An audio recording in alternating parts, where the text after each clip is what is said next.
Hello guys. हम लोग जो है यूपीपीसीएस की प्रीलिम्स कवर कर रहे हैं, जैसा कि प्रीवियस वीडियोस में भी आपने शायद देखा होगा। तो हम लोग कवर कर रहे हैं पॉलिटी की घटना चक्र को सेक्शन वाइज। ठीक है, टॉपिक वाइज क्वेश्चन होंगे, मोस्ट इंपॉर्टेंट एमसीक्यू क्वेश्चंस जो कि रिपीटेडली हर पीसीएस एग्जाम्स में पूछे जाते हैं, फिर लोअर पीसीएस में पूछे ही जाते हैं। ठीक है, तो गाइस हम लोग जो है कवर कर रहे हैं घटना चक्र पॉलिटी सेक्शन, राइट।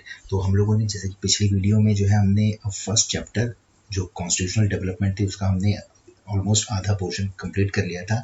ये सेकंड पार्ट है। तो गाइज अगर आप लोगों ने जो है वो प्रीवियस वाला फर्स्ट पार्ट नहीं देखा है तो प्लीज़ आप उसको देखिए। और आज हम लोग डिस्कस करेंगे उसके आगे का, यानी कि सेकंड पार्ट। चलिए शुरू करते हैं, लेट्स स्टार्ट। देखिए, the first question is the Indian constituent assembly was establish under. जो इंडियन कॉन्स्टिट्यूएंट असेंबली जो थी वो किसके अंडर स्टैब्लिश हुई थी? तो गाइज वो अपना जो है वो स्टैब्लिश हुई थी कैबिनेट मिशन 1946 के अंडर। 1946 में जो कैबिनेट मिशन था उसमें प्रपोजल था कि आप जो है इंडियन कॉन्स्टिट्यूएंट असेंबली बनाइए और वो कॉन्स्टिट्यूएंट असेंबली जो होगी वो ड्राफ्ट करेगी हमारा इंडियन का कॉन्स्टिट्यूशन, कि हमारा कॉन्स्टिट्यूशन कैसा होगा। तो इस the right answer is C, cabinet mission 1946। आगे चलते हैं। In the interim government formed in 1946, the vice president of the executive council was। जो interim government बनी थी जो 1946 में, उसका वाइस प्रेसिडेंट कौन था एग्जीक्यूटिव काउंसिल का? तो गाइज उसका जो वाइस प्रेसिडेंट थे वो थे हमारे जवाहरलाल नेहरू साहब, क्योंकि जो प्रेसिडेंट थे वो थे जो थे अपना वाइस रॉय। तो वाइस प्रेसिडेंट कौन बने थे हमारे? Jawaharlal Nehru. So A is the right answer. The next question is, अब देखिए इसमें क्या है, असर्शन और रीजन वाला ये question. According to the Wavell plan the number of the Hindus and the Muslim members in the executive council was to be equal. Okay, and the reason is the Wavell thought that this agreement would have avoided the partition of India. तो guys इससे पहले थोड़ा सा मैं Wavell plan आपको बताऊं। तो guys जो वेवल का जो प्रपोजल था उनका ये कहना था कि जितने भी एग्जीक्यूटिव काउंसिल के मेंबर हैं वो सारे के सारे इंडियंस होंगे। ठीक है, सारे का सारे पोर्टफोलियो जो है वो इंडियंस अपने पास रख सकते हैं एक्सेप्ट डिफेंस। सिर्फ डिफेंस जो का पोर्टफोलियो वो जो है वो ब्रिटिश गवर्नमेंट, ब्रिटिश क्राउन के अंडर होगा। बाकी जितने भी पोर्टफोलियोज हैं वो इंडिया के जो भी मेंबर हैं वो अपने अंडर रख सकते हैं, including the foreign department, right. और इसमें जो था उन्होंने बात करी थी the number of the Hindus and the Muslim members in the executive council was to be equal, ये उन्होंने बात करी थी। तो असर्शन वाज राइट। ठीक है, लेकिन उन्होंने साथ ही ये कभी नहीं कहा था कि we were thought that agreement would have avoided the partition of India. इस तरीके की बात उन्होंने कभी नहीं करी थी, राइट। तो guys assertion was right but reason was not correct. So इसका आंसर आई गेस अपना जो है वो सी होना चाहिए, A is true, R is false. Okay guys, देखिए, who gave the idea of the constituent assembly firstly for the formation of constitution for India। तो देखिए इसका ये हुआ क्या था, पहला जो सबसे पहले जो आइडिया था कॉन्स्टिट्यूएंट असेंबली बनेगी, तो वो आइडिया आपका अगर आपने थोड़ा सा भी पढ़ा हो तो वो था स्वराज पार्टी 1934। ठीक है, देखिए स्वराज पार्टी 1934 जो कॉन्फ्रेंस हुई थी स्वराज पार्टी की रांची में, तो उन्होंने जो है वो कॉन्स्टिट्यूएंट असेंबली का प्रपोजल दिया। कॉन्स्टिट्यूएंट असेंबली में उन्होंने क्या कहा था कि भाई हमारे खुद की जो पब्लिक होगी हिंदुस्तान की, भारत की, वो अपना नेता चुनेगी और वो नेता कॉन्स्टिट्यूएंट असेंबली का नेतृत्व करेंगे। तो ये पहली बात मांग कहाँ उठी थी? मांग उठी थी अपना स्वराज पार्टी से, और इलेक्शन की जो एडल्ट सफरेज थी वो भी बात यहीं उठी थी। So the answer would be A, Swaraj Party 1934. So which of the following statement is not true? तो देखिए इसमें not true पूछा है गाइस, तो ये कभी भी इस तरीके का है तो उस पे not पे ना आप थोड़ा सा उसको गोला लगा लेना या कुछ भी उस पे टिक कर लेना, अदरवाइज जो है वो कंफ्यूजन हो जाती है और बच्चे उसमें गलत कर जाते हैं। ठीक है, तो देखिए in respect of the in the relation the constitution assembly के संदर्भ में कौन सी चीज जो है वो गलत है। देखिए assembly was not based on adult suffrage. ठीक है ना, assembly was not based on adult suffrage. Okay, ठीक है। The assembly was a result of a direct election. Okay, assembly was a multi party body. Okay, assembly worked through the various committees. ठीक है, तो guys देखिए, मैं थोड़ा सा बताऊं, कॉन्स्टिट्यूंट असेंबली जो थी, कॉन्स्टिट्यूशन असेंबली जो बनी थी वो बनी थी इनडायरेक्ट इलेक्शन से।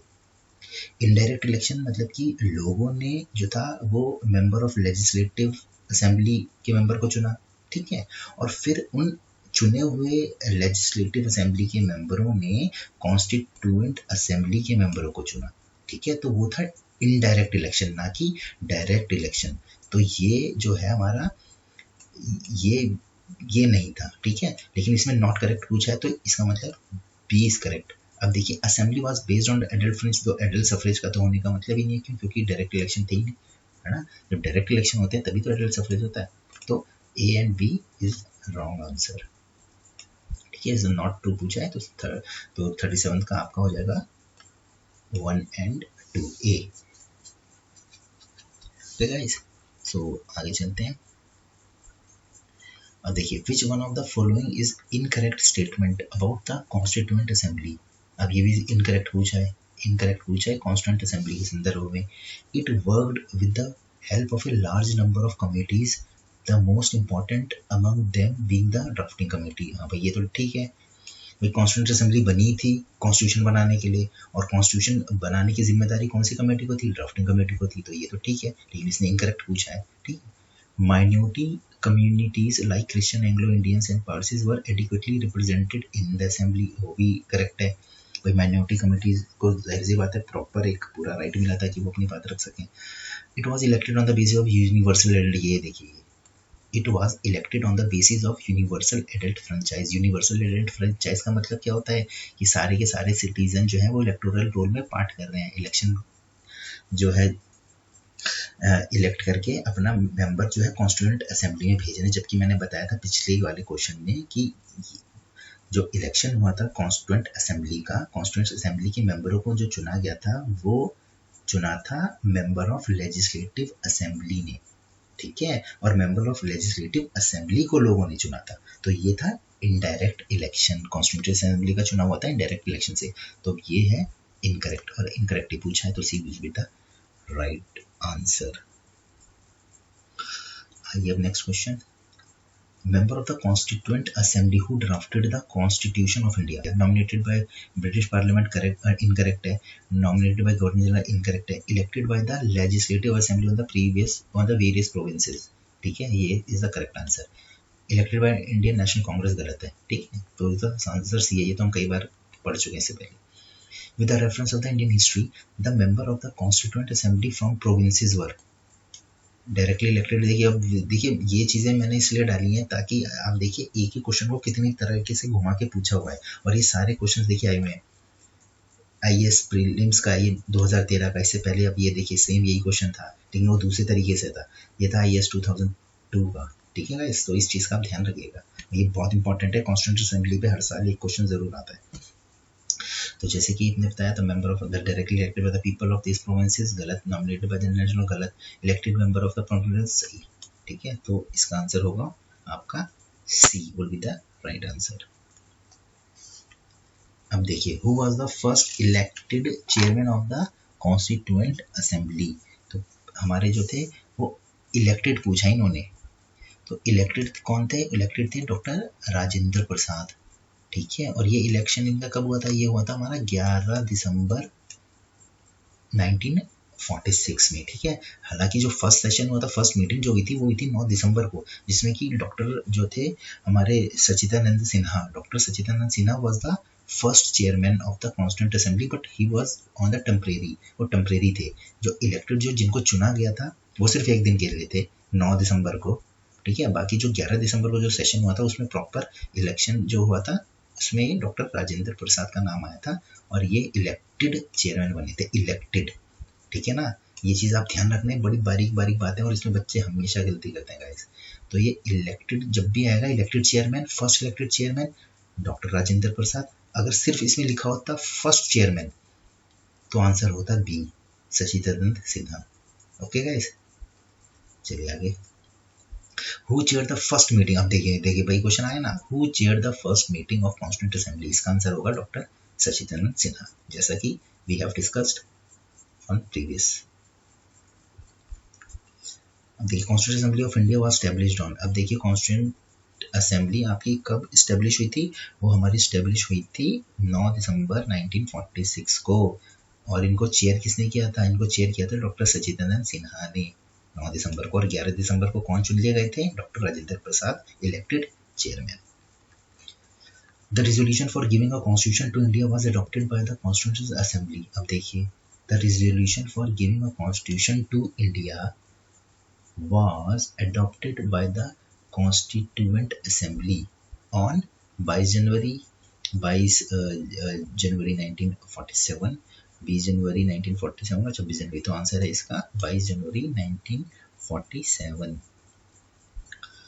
अब आइए हु प्रपोज द प्रियम्बल। देखिए preamble before the drafting committee of the constitution. तो देखिए प्रियम्बल जो था वो ऑब्जेक्टिव रेजोल्यूशन था, ठीक है ना। ये जो था प्रपोज किया था डॉक्टर अपना मिस्टर जवाहरलाल नेहरू साहब ने, ठीक है।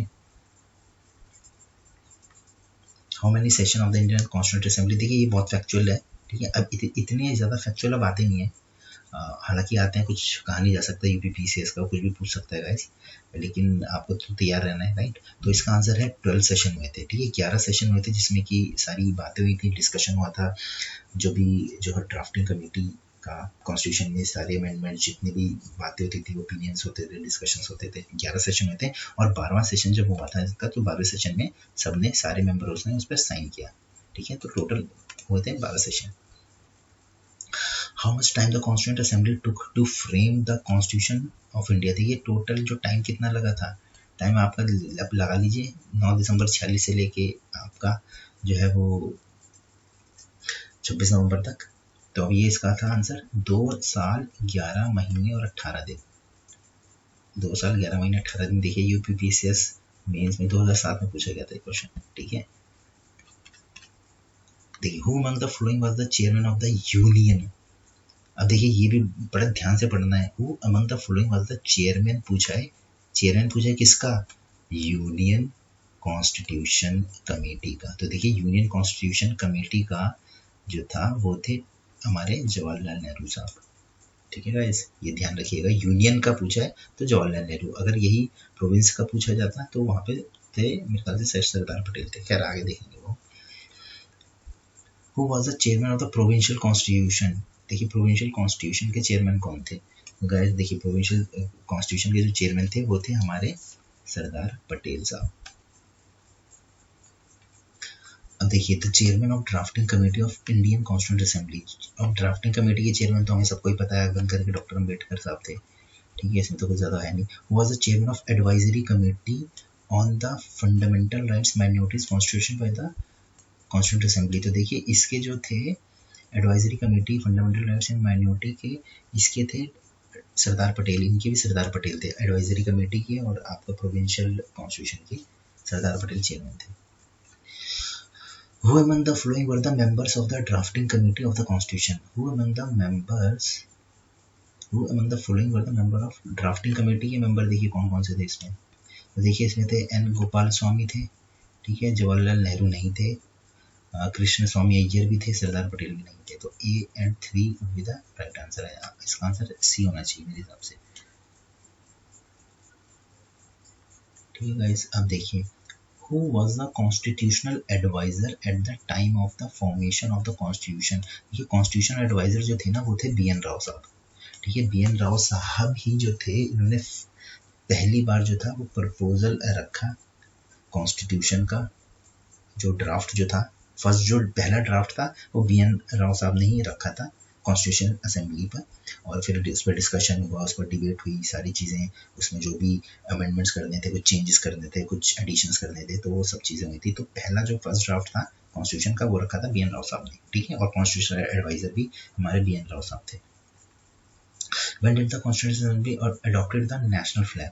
तो देखिए नेशनल फ्लैग जो है वो कब अडॉप्ट किया गया था, वो अडॉप्ट किया था 22 जनवरी 1947 को। देखिए consider the following statement. The design of the national flag was adopted by the Constituent Assembly on the 22 जनवरी 1947। देखिए तो ठीक है, करेक्ट है, 22 जनवरी 1947।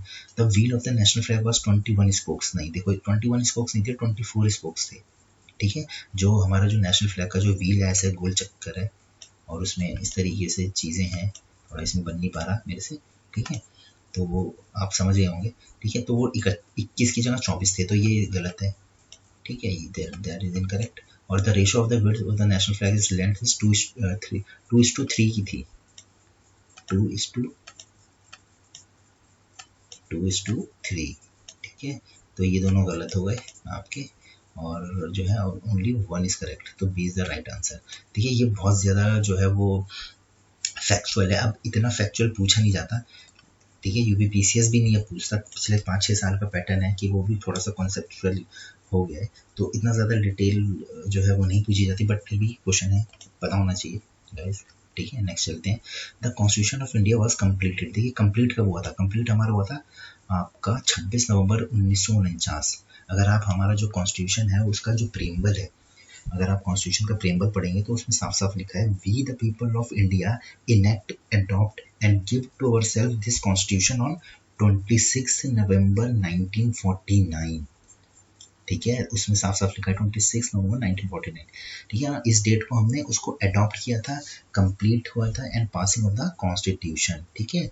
और इसी दिन अगर एक इंपॉर्टेंट फैक्ट मैं आपको और बताऊं इस पे, 26 नवंबर 1949 से ही जो प्रोविजन थे सिटीजनशिप का, इमरजेंसी का और इंटरिम पार्लियामेंट का, ये 3 प्रोविजंस तो उसी दिन से लागू हो गए थे।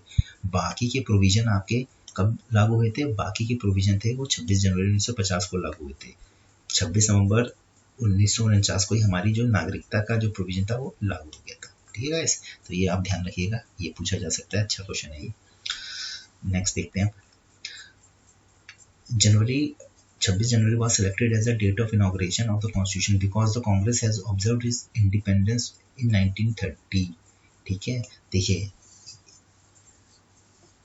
क्या हुआ था 1930 में, अगर आपने मॉडर्न इंडिया पढ़ा होगा, लाहौर सेशन 1929 का हुआ था, तो उसमें दिसंबर में 1929 में ये कांग्रेस ने अपील करी थी पूरे भारतवर्ष से, पूरे देश के लोगों से कि आप 26 जनवरी को इंडिपेंडेंस डे डिक्लेयर कीजिए। वहाँ पे पूर्ण स्वराज का नारा दिया गया था 1929 में, अगर लाहौर सेशन 1929 पूर्ण स्वराज, तो तब से लेके जो है वो आज़ादी तक 26 जनवरी को ऑब्जर्व किया जाता था इंडिपेंडेंस डे, तो ए इज द करेक्ट आंसर। यही एक रीज़न है कि 26 जनवरी को हमने ऑफिशियली अपना कॉन्स्टिट्यूशन डिक्लेयर किया।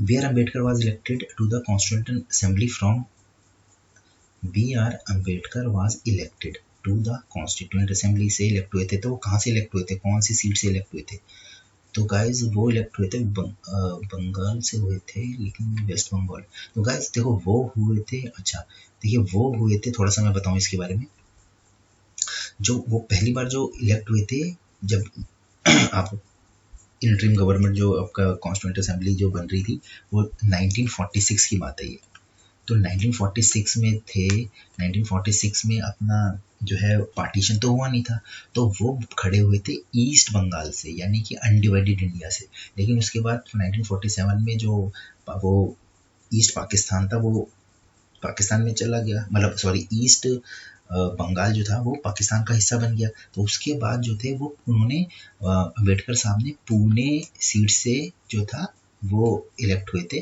और वो पुणे सीट जो थी वो आपकी आती थी बॉम्बे प्रेसिडेंसी में, तो बी इसका होगा right answer. Who among the following advised that the Indian National Congress should be disbanded as the political party of the independence of India? देखिए ये क्या कहा गया था कि भाई जैसे ही आज़ादी मिलने के बाद जो इंडियन नेशनल कांग्रेस है इसको भंग कर देना चाहिए, ये बात कही थी महात्मा गांधी ने। क्यों कही थी महात्मा गांधी ने, क्योंकि जो इंडियन नेशनल कांग्रेस का जो पूरा जो ऑब्जेक्टिव था वो यही था कि देश को आज़ाद कराना है, और जब देश ऑब्जेक्टिव पूरा हो गया तो फिर गांधी जी ने कहा कि भाई जैसे ही ऑब्जेक्टिव पूरा हो तो हमें जो है इंडियन नेशनल कांग्रेस को डिसबैंड कर देना चाहिए। It is an agreement by free will to be terminated by free will. It is an agreement by free will to be terminated by the free will. तो देखिए ये कहा था पंडित नेहरू ने, किसके संदर्भ में ये कहा था, आपका A Indian National Congress with the Commonwealth of Nation, treaty of Panchsheel नहीं, शिमला एग्रीमेंट भी नहीं है, नन ऑफ, तो इसका आंसर होगा A Indian association with the Commonwealth of the nation. तो देखिए कॉमनवेल्थ नेशन की अगर आपने बात सुना होगी तो ब्रिटिश क्राउन ने जिस किसी देश पर भी राज किया है वो सारे के सारे कॉमनवेल्थ नेशन कहलाए जाते हैं। ठीक है, तो उसी की कंटेक्स्ट में पंडित नेहरू ने बात किया था, this is an agreement by free will to be terminated by free will. ठीक है, तो ये would be the right answer. तो गाइस अब हम लोगों ने जो है फर्स्ट चैप्टर जो है घटना चक्र का वो कंप्लीट कर लिया है। पहला जो चैप्टर था हमारा कॉन्स्टिट्यूशनल डेवलपमेंट ऑफ इंडिया, ये पूरा का पूरा हमारा कंप्लीट हो चुका है। अब नेक्स्ट जो चैप्टर हम लोग लेके आएंगे वो होगा उसका सेकंड चैप्टर। उसमें भी तकरीबन मेरे ख्याल से शायद ज़्यादा नहीं है, 29-30 क्वेश्चन हैं जो कि कॉन्स्टिट्यूएंट असेंबली से रिलेटेड है and making of the constitution के बारे में बताया गया है। तो वो भी हम बहुत जल्द वीडियो लेके आने वाले हैं। तो गाइज ये आपको सीरीज़ कैसी लग रही है तो प्लीज़ कमेंट सेक्शन में ज़रूर बताइए। अगर आपको किसी भी तरीके का कोई भी फीडबैक देना है, कुछ भी पूछना है, कुछ भी बताना है, तो गाइज प्लीज़ जो है थोड़ा सा मोटिवेट कीजिए, थोड़ा बताइए कैसा है। ठीक है, ताकि मैं आगे और वीडियोस बनाऊँ इस बारे में। ओके गाइज, सो आज के लिए इतना ही। ठीक है, मिलते हैं नेक्स्ट वीडियो में। Bye bye.